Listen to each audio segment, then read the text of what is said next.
सर्वांना जय आदिवासी जय जवान.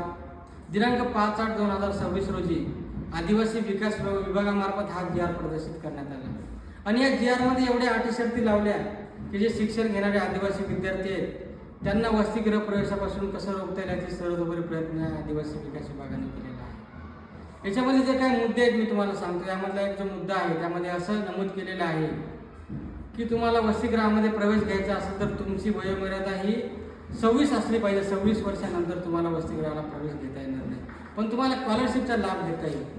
खेड्यापाड्यामध्ये राहणारे आदिवासी विद्यार्थी उच्च शिक्षणासाठी शहराकडे धाव घेतात आणि ते वसतिगृहात राहून त्यांचे पूर्ण शिक्षण पूर्ण करतात. पण या अटीमुळे बरेच आदिवासी विद्यार्थी हे शिक्षणापासून मुकण्याची शक्यता नाकारता येत नाही आणि बऱ्याच विद्यार्थ्यांना अडचणी असतात, काही गॅप घेतात. त्यांच्यामुळे 26 वर्षापर्यंत ते UGPTचं शिक्षण पूर्ण करू शकत नाही. त्यामुळे ही जायक जी अट आहे ती अट रद्द करण्यात यावी.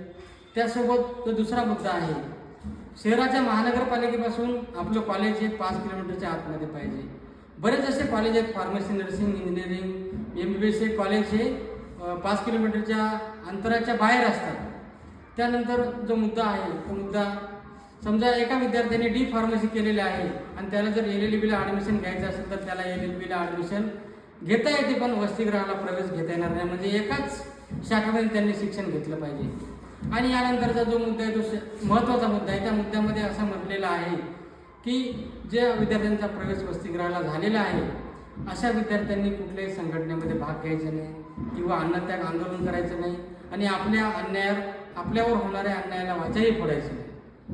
म्हणजे राज्यघटनेमध्ये 32 कलमनुसार असं सांगलेलं आहे की मूलभूत अधिकारामध्ये असा कुठलाही नियम राज्य सरकारला काढता येत नाही, पण हे राज्य सरकार त्या नियमाचा भंग करून, त्या राज्यघटनेचा 32 कलमाचा भंग करून हा नियम त्यांनी लागू केलेला आहे.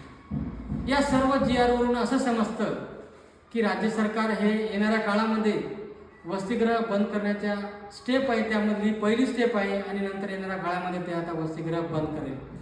त्यामुळं याला सर्वस्वी जबाबदार महाराष्ट्र राज्याचे आदिवासी विकास मंत्री आहेत. त्यांनी सर्वप्रथम या पदाचा राजीनामा दिला पाहिजे आणि वसतिगृहामध्ये सर्व विद्यार्थ्यांना मी विनंती करू इच्छितो की या निर्णयाच्या विरोधामध्ये रस्त्यावरती उतरून या झोपलेल्या राज्य सरकारला आपली एकजूट दाखवा, एवढीच विनंती करतो. धन्यवाद.